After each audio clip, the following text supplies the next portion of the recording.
తెలుగు వ్యవసాయ news channel జై Kisan news సమర్పిస్తున్న ఆత్మబంధు కార్యక్రమానికి స్వాగతం.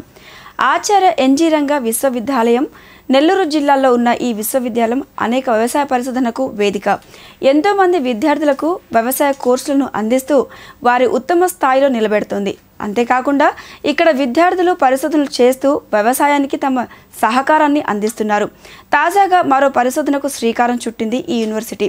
కొత్త రకాల వరి వంగడాలను కనిపెట్టి అనంతరం వాటిని పరీక్షిస్తూ అధిక దిగుబడినిచ్చే వంగడాలను ప్రతి రైతులకు అందించే ప్రయత్నాలు చేస్తుంది. అసలు ఈ పరిశోధన ఏ విధంగా చేస్తారు, దీనివల్ల కలిగే ప్రయోజనాలేంటి, ఇదే ఇవాల్టి జై కిసాన్ అందిస్తున్న స్పెషల్ స్టోరీ.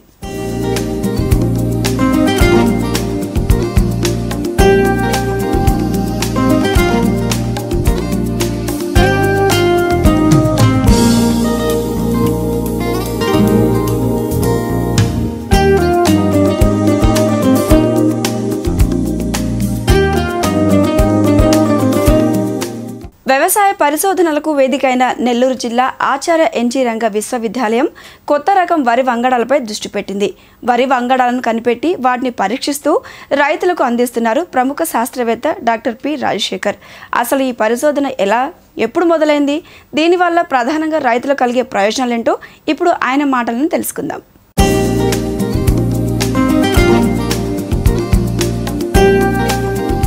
ఇప్పుడు మనం నెల్లూరు జిల్లా ఆచార్య ఎన్జీ రంగా విశ్వవిద్యాలయం పరిశోధన సంస్థ ప్రధాన శాస్త్రవేత్త మరియు అధిపతి అయిన డాక్టర్ పి రాజశేఖర్ పరిశోధన సంస్థ వివరాలు తెలుసుకుందాం. సార్ నమస్తే. సార్, నెల్లూరులో వ్యవసాయ పరిశోధన సంస్థ ఎప్పుడు స్థాపించారు? ఈ నెల్లూరు జిల్లాలో 1937 సంవత్సరంలో మన ప్రభుత్వ భూముల్లో బుచ్చిరెడ్డిపాలెంలో స్థాపించబడింది. ఇది తర్వాత 1961లో ఈ బుచ్చిరెడ్డిపాలెం నుంచి వ్యవసాయ పరిశోధనా స్థానాన్ని నెల్లూరుకి మార్చడం జరిగింది. 1961 నుంచి అది ఇక్కడే పనిచేస్తూ ఉన్నది. ఈ వ్యవసాయ పరిశోధన సంస్థ ఎందుకు స్థాపించినట్టు సార్? ఇది మన వ్యవసాయ పరిశోధనా స్థానం అనేది దక్షిణ మండలంలో ఒక భాగము. ఈ దక్షిణ మండలంలో మనకి నెల్లూరు, చిత్తూరు, కడప ఈ 3 జిల్లాలు కలిపి దక్షిణ మండలంగా వస్తుందండి.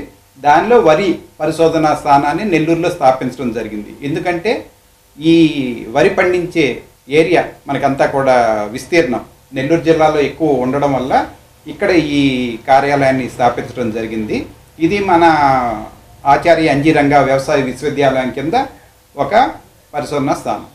ఇక్కడ ఏ అంశాల మీద పరిశోధన చేస్తున్నారు? ముఖ్యంగా మన నెల్లూరు జిల్లా ప్రత్యేకత ఏంటంటే ఇక్కడ మొలగొలుకుల వరి అండి. ఈ మొలగొలుకుల వరి మనకి అధికంగా నెల్లూరు జిల్లాలో ఇదివరకు బాగా పండించేవారు.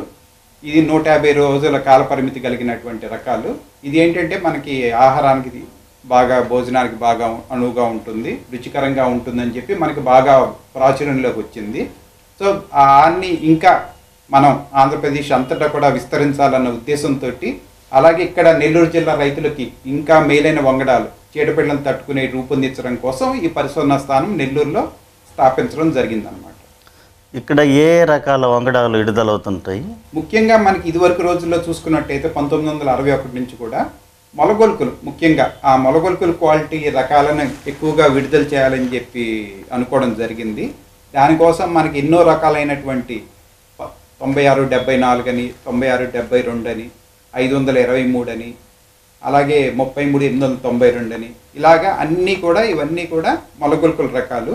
కాకపోతే వీటిలో ఉన్న ఒక మన చెడు లక్షణం అనక కాల పరిమితి తెచ్చు అనమాట. ఇవి 150-155 రోజుల కాల పరిమితి కలిగిన రకాలు.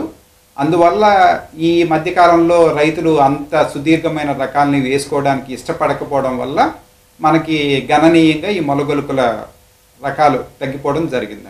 ఈ వ్యవసాయ పరిశోధన స్థానం భవిష్యత్ ప్రణాళికలు ఏమిటి? ముఖ్యంగా ఈ మధ్యకాలంలో కూడా మన వ్యవసాయ మంత్రి గారు కూడా మన వ్యవసాయ పరిశోధనా స్థానాన్ని సందర్శించడం జరిగింది, సోమిరెడ్డి గారు.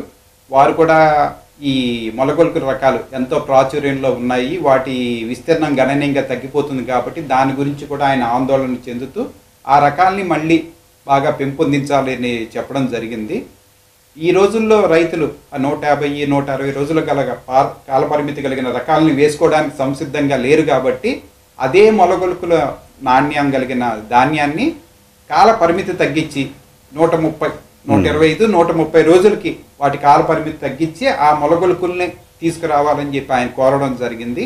అదేవిధంగా మన పరిశోధనలు కూడా ఆ దృష్టితో పెట్టి ఆ దిశలో నడుస్తున్నాయండి ప్రస్తుతానికి.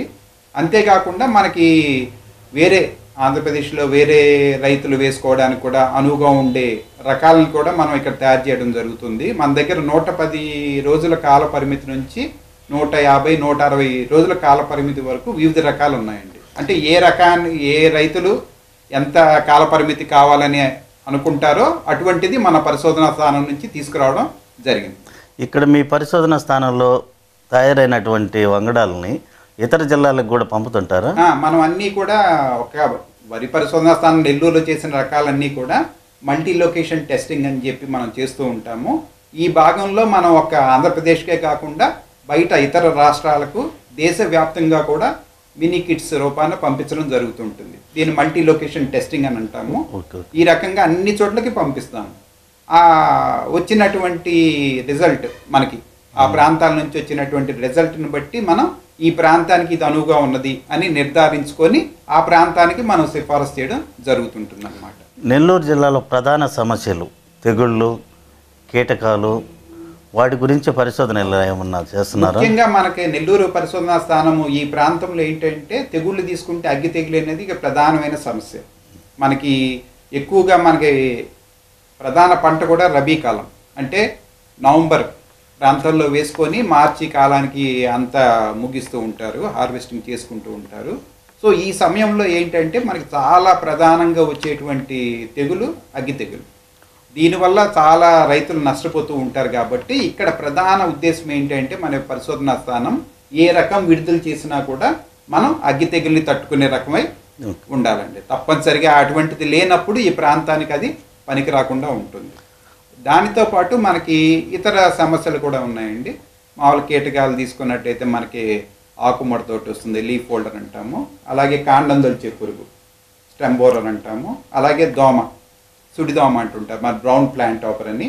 అదే తెగుళ్ళు తీసుకుంటే కాండం కుళ్ళని, మనకి ఆకుమచ్చ, ఈ అగ్గి తెగులు, మెడ విరుపు, ఇటువంటి సమస్యలు కూడా మనకి ఎక్కువ ఉన్నాయి. కాబట్టి సాధ్యమైనంత వరకు మనం వీటినన్నిటినీ కూడా అధిగమించడానికి ప్రయత్నం చేస్తూ ఉంటాము.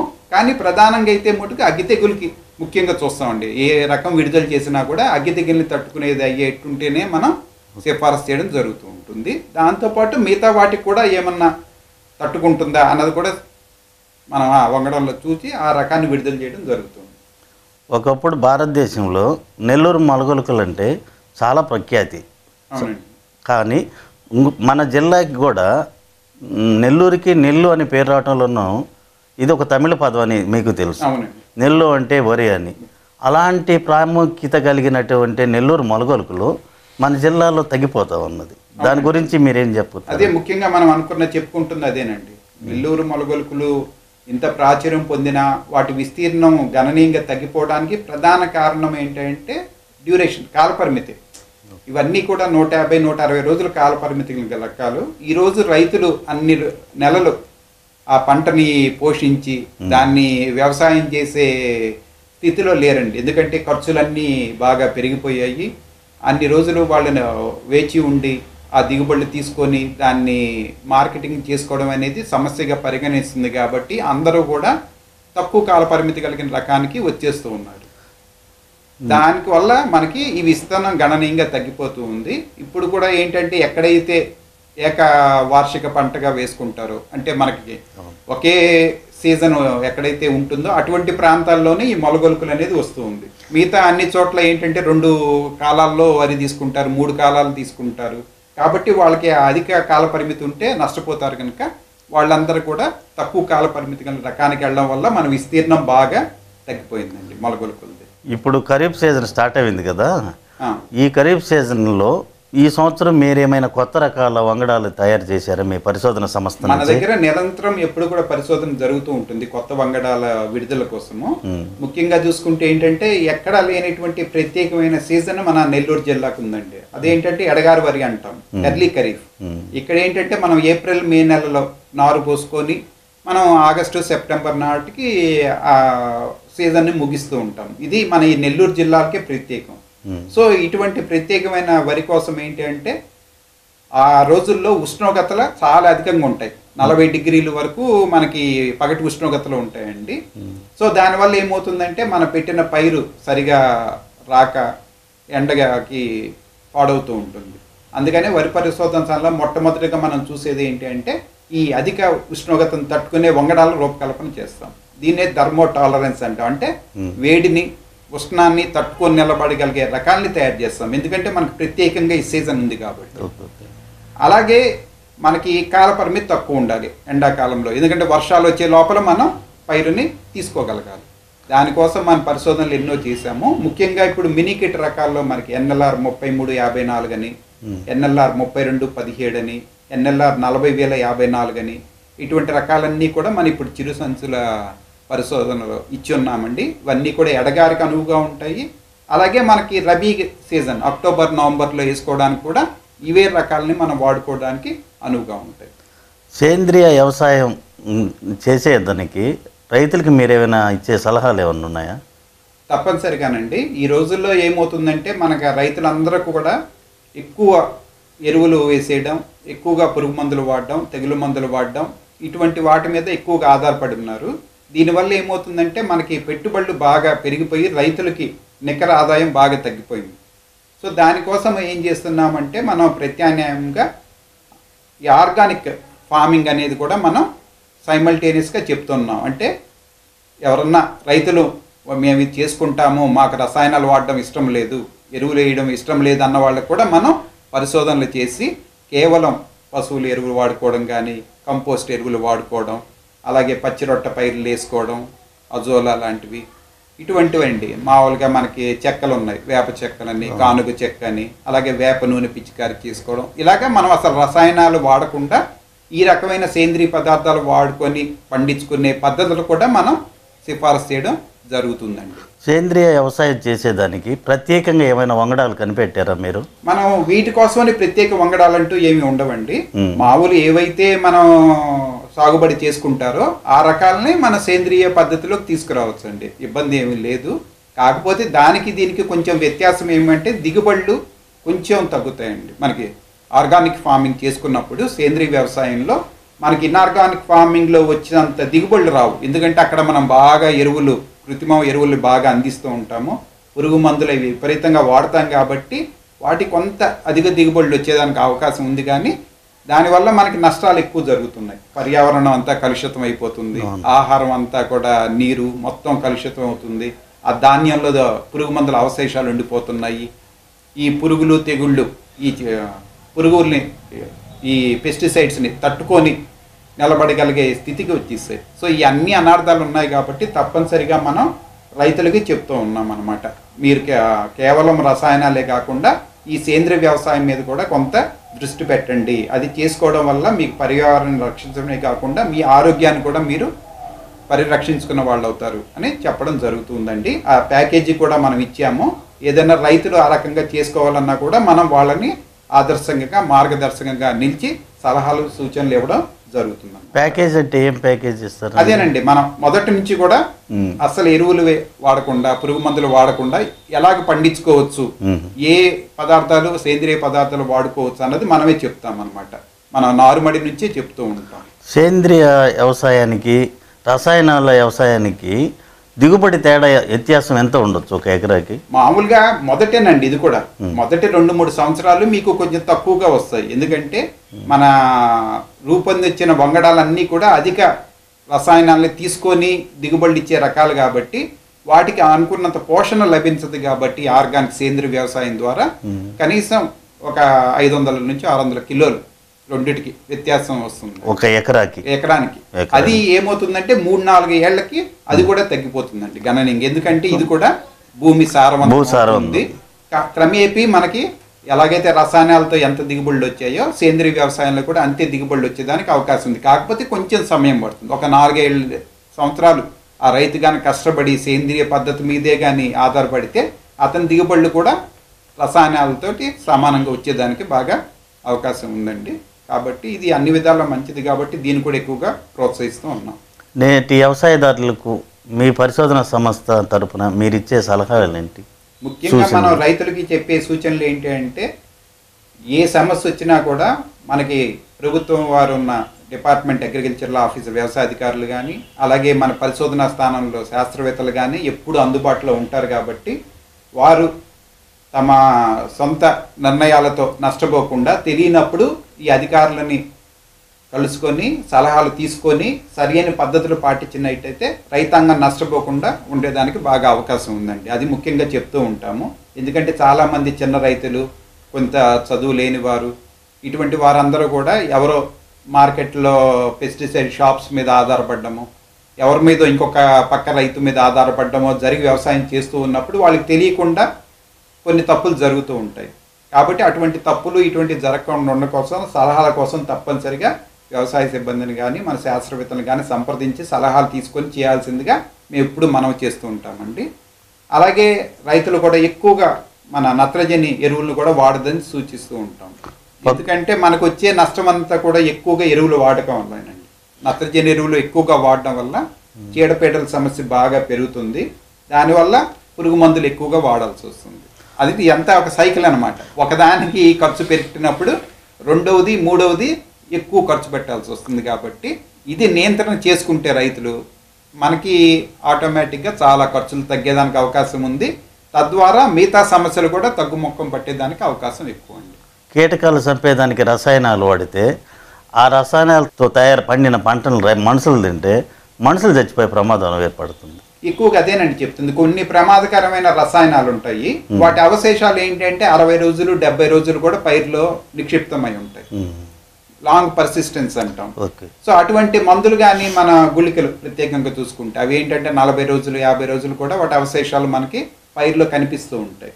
సో ఇలాంటి ఎక్కువ అవశేషాలు ఉండేటువంటి మందులు కానీ తెలియకుండా రైతాంగం వాడినప్పుడు అవన్నీ కూడా మనం తీసుకున్న గింజలో నిక్షిప్తం అయిపోతాయి. అది మనం తీసుకున్నప్పుడు మనకి చాలా రకాలైనటువంటి అనారోగ్యాలు ఏర్పడుతూ ఉంటాయి. ఇప్పటికి కూడా ఇదివరకు బ్యాన్ చేసినటువంటి DDT, BHC ఒకప్పుడు విరివిగా వాడేవాళ్ళు. అవి బ్యాన్ చేసి ఇప్పటికీ 40-50 సంవత్సరాల పైనైనా కూడా వాటి అవశేషాలు ఇంకా కూడా మనకి నీరులోను భూమిలోను కనిపిస్తున్నాయి. అంటే అంత రోజులు అవి మన భూమిలో నుంచి విచ్ఛిన్నం కాకుండా భూమిలోని నిక్షిప్తమై ఉన్నాయి. కాబట్టి అటువంటి అనర్థాలు ఎక్కువ ఉంటాయి. కాబట్టి సాధ్యమైనంత వరకు తక్కువ అవశేషాలు ఉన్నటువంటి మందుల్ని వాడుకోవడం ద్వారా మనం ఈ సమస్య నుంచి బయటపడడానికి అవకాశం ఉంది. ప్రకృతి సేద్యం పైన మీ అవగాహన ఏంటి? ఈ మధ్యకాలంలో మనకి సుభాష్ పాలేకర్ గారి రావడము, వారు చాలా ట్రైనింగ్ ప్రోగ్రామ్స్ ఇవన్నీ ఇవ్వడం కూడా జరిగిందండి. అది మనకి నేటి ఆధునిక వ్యవసాయానికి దానికి చాలా వ్యత్యాసం ఉంది. అందులో ప్రకృతి సేద్యంలో ఏంటంటే అంతా కూడా మనం జీరో బడ్జెట్ అంటాం. అంటే అసలు పెట్టుబడి లేకుండా చేసేటువంటి వ్యవసాయం, కేవలం గో ఆధారిత వ్యవసాయం అని వారు సిఫారసు చేస్తున్నారు. దానికిను మన ఆధునిక వ్యవసాయానికి పొంతన ఉండదండి. రెండు కలవవు, రెండు సమాంతరంగా వెళ్తూ ఉంటాయి, రైలు పట్టాలు లాంటివి. దానికి దీనికి అసలు మనం సాపత్యము పెట్టుకోలేము. కాకపోతే దాని మీద కూడా మన ప్రభుత్వం వారు ఈ మధ్య ఎక్కువగా ప్రాముఖ్యత ఇస్తున్నారు. కాబట్టి మన ఆచార్య ఎన్జీ రంగా వ్యవసాయ విశ్వవిద్యాలయంలో కూడా ఆ రకమైన పరిశోధనలు చేపట్టడం జరిగిందండి. గత ఏడాది నుంచి 1 సంవత్సరం నుంచి ఈ ప్రకృతి వ్యవసాయం మీద కూడా పరిశోధనలు మొదలెట్టారు. ఈ ఫలితాలు కనీసం మనకి 3 ఏళ్ళు పడుతుందండి. ఆ 3 ఏళ్ళు పట్టిన తర్వాత అది కూడా బాగున్నట్టయితే రైతులకు అది కూడా సిఫార్సు చేయడం జరుగుతుంది. ఎందుకంటే కొంతమంది రైతులు సుముఖంగా ఉండొచ్చు. అటువంటి వాళ్ళకి కూడా మనకి చెప్పే అవకాశం ఉండాలి. కాబట్టి మన పరిశోధనలు చేసి దీనివల్ల ఈ ఉపయోగాలు ఉన్నాయి, ఇది కూడా మీరు చేసుకోవచ్చు అని వ్యవసాయ విశ్వవిద్యాలయం వారు సిఫారసు చేయడం జరుగుతుందండి. ప్రస్తుతానికి ఇంకా పరిశోధన ప్రగతిలో జరుగుతూ ఉంది. ఇప్పటికీ 1 సంవత్సరం అయింది. ఇంకా 2-3 ఏళ్ళు ఆగితే కానీ మన రైతులకి ఖచ్చితంగా దీని మీద సలహాలు అనేది ఇవ్వలేము. ఈ యూనివర్సిటీలో కాలపరిమితి కలిగిన ఎన్నో రకాలని తయారు చేస్తామని అంటున్నారు ప్రముఖ శాస్త్రవేత్త డాక్టర్ పి రాజశేఖర్. కేవలం జిల్లా రైతాంగానికి కాకుండా బయటకి జిల్లాలకు కూడా పనికొచ్చే విధంగా పరిశోధనలు చేస్తామని చెప్తున్నారు. ఇప్పుడు మనం వ్యవసాయ పరిశోధన స్థానము ఉన్నాము. ఇక్కడ ప్రధానంగా చూసుకున్నట్టయితే మన మొట్టమొదటి మ్యాండేట్ ఏంటంటే వివిధ రకాలని తయారు చేయడం. ఎన్నో రకాల కాల పరిమితి కలిగిన రకాలని మన నెల్లూరు జిల్లాకే కాక వివిధ జిల్లాలకు కూడా పనికొచ్చే రకాలని మనం ఇక్కడ పరిశోధనలో చేసి వెలికి తీస్తూ ఉంటాము. దాని భాగంగానే ఇప్పుడు మీరు చూసే ఉంటారు మన వెనక వైపు చూసుకున్నట్టయితే ఎన్నో 100 రకాలని మనం వేయడం జరిగింది. ఈ 100 రకాలు మనకి దాంట్లో నుంచి ఒక 4-5 రకాలు 5-6 సంవత్సరాలకు కానీ ఒక రకం బయటికి రాదనమాట. ఈ 100 రకాలు పరిశోధన చేసినప్పుడు మనకి అందులో నుంచి చివరికి 5 సంవత్సరాల తర్వాత 4-5 ఏళ్ళకి ఒక 3-4 రకాలు బయటకు వస్తూ ఉంటాయి. దాన్ని మనం చిరుధాన్యాల కింద రైతులందరికీ సరఫరా చేస్తాము. వారు కొద్దిగా కమతాల్లో వేసుకొని దాని ఎలా ఉంది, దాని గుణగణాలు ఎలా ఉన్నాయి, దాని దిగుబడులు ఎలాగున్నాయి అన్నది మనకి మళ్ళీ వ్యవసాయ పరిశోధనకి ఫీడ్బ్యాక్గా వాళ్ళు చెప్తూ ఉంటారనమాట. అప్పుడు అందరు మన్నలు పొందినప్పుడు దాన్ని మనం విడుదలకి చేస్తూ ఉంటాము. అది ఈ ప్రక్రియ జరుగుతూ ఉంటుంది. ఇది నిరంతరం జరుగుతూ ఉంటుంది. ఇది కాకపోతే మన రైతులు మీరు రకాలు ఇవ్వరా అని అడుగుతూ ఉంటారు. సో దీని వెనకాల ఇంత కష్టం ఉందన్నమాట. 4-5 సంవత్సరాలు మనం కష్టపడితే కానీ ఒక రకాన్ని మనం రైతాంగానికి ఇవ్వడానికి వీలుండదు.